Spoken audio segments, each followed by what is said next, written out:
2 മുതൽ ഇങ്ങനെ K6 വരെയും 2 മുതൽ L6 വരെയുമാണ്. അപ്പോൾ അത് ഒരു റേഞ്ച് K236, പിന്നെ രണ്ടാമത്തെ റേഞ്ച് L2 L6 വരെയുള്ള റേഞ്ച്.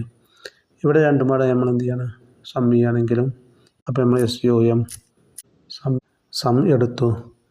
അതിനുശേഷം റേഞ്ച് നമ്മൾ സെറ്റ് ചെയ്യണം. ഇവിടെ 2 മുതൽ K6 വരെ ഉള്ളത് അത് ഒരു വാല്യൂ ആണ്. പിന്നെ അടുത്തത് KL. അപ്പോൾ രണ്ടും കൂടെ കൂട്ടിയാണെങ്കിൽ നമുക്ക് ഇങ്ങനെ ചെയ്യാം. K മാത്രം കൂട്ടി അപ്പോൾ അത് കിട്ടി.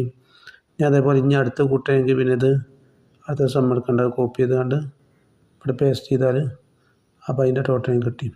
അപ്പോൾ സിമ്പിളായിട്ട് നമുക്ക് ചെയ്യാം. പിന്നെ നമുക്ക് ഇനി ഇതിൻ്റെ ആവറേജ് കിട്ടണമെങ്കിൽ K2 മുതൽ K6 വരെ അതിൻ്റെ ആവറേജ് കിട്ടണമെങ്കിൽ ഇവിടുന്ന് സെലക്ട് ചെയ്തു. അപ്പോൾ അതിൻ്റെ ആവറേജ് കിട്ടി. അടുത്ത ആവറേജ് നമുക്ക് ഇവിടുന്ന് ഇതെടുത്താണ് കോപ്പി പേസ്റ്റ് ചെയ്താലും മതി. അങ്ങനെയും ചെയ്യാം, അല്ലാതെയും ചെയ്യാം. ഇനി ഇതിൽ നമ്മൾ എത്ര സംഖ്യകളുണ്ട് എന്ന് നോക്കണം. നമുക്ക് സംഖ്യകളുടെ എണ്ണം കിട്ടാനാണ് ഈ കൗണ്ട് എടുക്കുന്നത്. അപ്പോൾ നമ്മളിവിടെ കൗണ്ട് എന്ന ഫംഗ്ഷൻ എടുക്കുന്നത്. നമ്മൾ ഇത് സെറ്റ് ചെയ്തുകൊണ്ട് ഇത് എത്ര എണ്ണം സംഖ്യകളുണ്ട് എന്ന് നമുക്ക് കണക്കൂട്ടാനാണ്. അപ്പോൾ കൗണ്ട് എടുത്ത് ഇതിപ്പോൾ ഒരു 5 എണ്ണം കൊണ്ട് നമുക്കറിയാം. പക്ഷേ ഇത് ഒരു 100, 1000 സംഖ്യകളുടെ നിലയാണെങ്കിൽ അതിൽ എത്ര എണ്ണമുണ്ട് എന്ന് കണ്ടെത്തണമെങ്കിൽ ഇത് ആവശ്യമാണ്. ഇപ്പോൾ ഇതിൻ്റെ റേഞ്ച് സെറ്റ് ചെയ്തപ്പോൾ അതിൽ 5 എണ്ണമാണല്ലോ. ഞാൻ നമ്മൾ റേഞ്ച് ഒന്നുകൂടി കൂട്ടിയിട്ട് ഈ എല്ലും കൂടി കൂട്ടി കൊടുക്കുകയാണെങ്കിലോ, അപ്പോൾ നമ്മളിവിടെ എല്ലും ഒന്ന് മാറ്റി കൊടുത്തു. അപ്പോൾ അത് 10 എണ്ണമായി. അപ്പോൾ അതിൻ്റെ കൗണ്ട് കിട്ടാനും അത് എളുപ്പമാണ്. ഡേറ്റ് കാണിക്കാനുള്ളതാണ് ടുഡേ എന്ന് നോക്കിയാൽ ഇന്നത്തെ ഡേറ്റ് കിട്ടി. ഇന്നത്തെ ഡേറ്റ് എത്രാമത്തെ ആഴ്ചയാണ് എന്ന് കാണിക്കാനാണ് വീക്ക് എന്ന ഫംഗ്ഷൻ ഉപയോഗിക്കുന്നത്.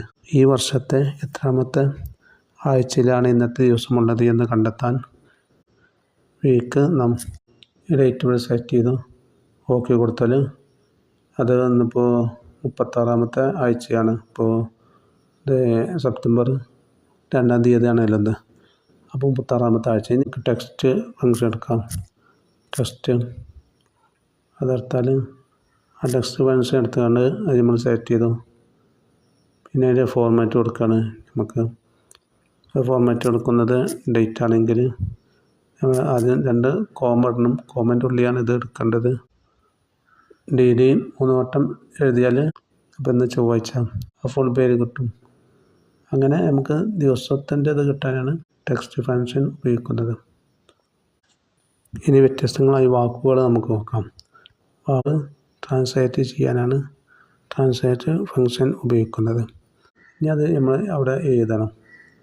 ഏത് ഭാഷയാണ് ഇപ്പോൾ വന്നിട്ടുള്ളത്? അത് ഇംഗ്ലീഷാണ്. അതിൽ നിന്ന് നമുക്ക് കിട്ടേണ്ട മലയാളമാണ്. അപ്പോൾ ഇംഗ്ലീഷിൽ നിന്ന് മലയാളത്തിലേക്ക് കിട്ടാൻ വേണ്ടിയിട്ട് ഇംഗ്ലീഷിൻ്റെ കൂടെ നമ്മൾ കൊടുക്കുന്നു.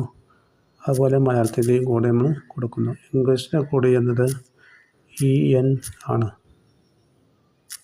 പിന്നെ മലയാളത്തിൻ്റെ കൂടെ ML എന്നാണ്. അപ്പോൾ നമ്മൾ കൊടുത്താൽ ലോഡിങ്ങായി വന്നു കഴുകൻ അതിൻ്റെ അർത്ഥം വന്നു. ഇതങ്ങനെ നമ്മൾ ഏത് വാക്കും ഏത് ഭാഷയിലേക്കും ഇങ്ങനെ ട്രാൻസ്ലേറ്റ് ചെയ്യാൻ ഇതുകൊണ്ട് കഴിയും. ഇതുപോലെ ഇത് 10 എണ്ണമുള്ളൂ. ഇതേപോലെ ആയിരക്കണക്കിന് ഉണ്ടെങ്കിൽ ഇതിൻ്റെ അപ്പുറത്ത് നമുക്ക് നമ്പർ കൊടുക്കണമെങ്കിൽ അതിന് നമുക്ക് സീക്വൻസ് എടുത്താൽ മതി. നമ്പർ ഓരോന്നും ഇങ്ങനെ ടൈപ്പ് ചെയ്ത് കണ്ട് കൊടുക്കേണ്ട ആവശ്യമില്ല. അപ്പോൾ അത് നമ്മൾ എന്ത് ചെയ്യണം, എടുത്ത് സീക്വൻസ് എന്ന ഫംഗ്ഷൻ എടുക്കുന്നു. പിന്നെ എത്ര വരെയാണ് നമുക്ക് കിട്ടേണ്ടത്? 10 വരെ. അപ്പോൾ ഇത് നമ്മൾ 10 കൊടുത്തു, ഓക്കെ കൊടുത്തു. അപ്പോൾ നമ്പറുകൾ 1 മുതൽ 10 വരെ എന്നത് അവിടെ കിട്ടി.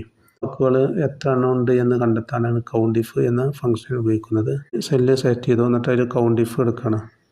കൗണ്ട് ഇഫ് എന്നത് കൊണ്ട് നമുക്ക് ഉദ്ദേശിക്കുന്നത് ഇതിൽ ഞാൻ റേഞ്ച് കൊടുക്കുന്നതിൽ എത്ര വാക്കുകൾ അല്ലെങ്കിൽ എത്ര അക്ഷരങ്ങളുണ്ട് എന്ന് കിട്ടാൻ വേണ്ടിയാണ്. അതിന് വേണ്ടി നമ്മൾ ഇത് ഇതുവരെ ഇല്ലാണ് കിട്ടണമെങ്കിൽ അത് സെറ്റ് ചെയ്താൽ മതി. അത് സെറ്റ് ചെയ്തും അക്കങ്ങളാണ്. അതുകൊണ്ട് നമ്മൾ എന്ത് ചെയ്തു, കോമൻ്റെ ഉള്ളിൽ ചിഹ്നം മാറ്റി കൊടുക്കുന്നു. കോമൻ്റെ ഉള്ളിൽ നമ്മൾ ചിഹ്നം മാറ്റി കൊടുക്കുന്നു.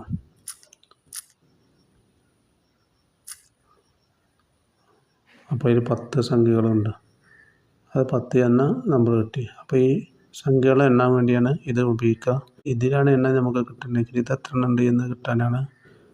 എങ്കിലും അവിടെ നമ്മൾ കൗണ്ട് ഇഫ് എടുത്തുകൊണ്ട് കോമൻ്റെ ഉള്ളിൽ സ്റ്റാറിൻ്റെ ചിഹ്നമാണ്. അപ്പോൾ 10. കാരണം അത് പേരുകളാണല്ലോ, മറ്റു സംഖ്യ ആയതുകൊണ്ട് അവിടെ ചിഹ്നം മാറ്റി കൊടുത്തു.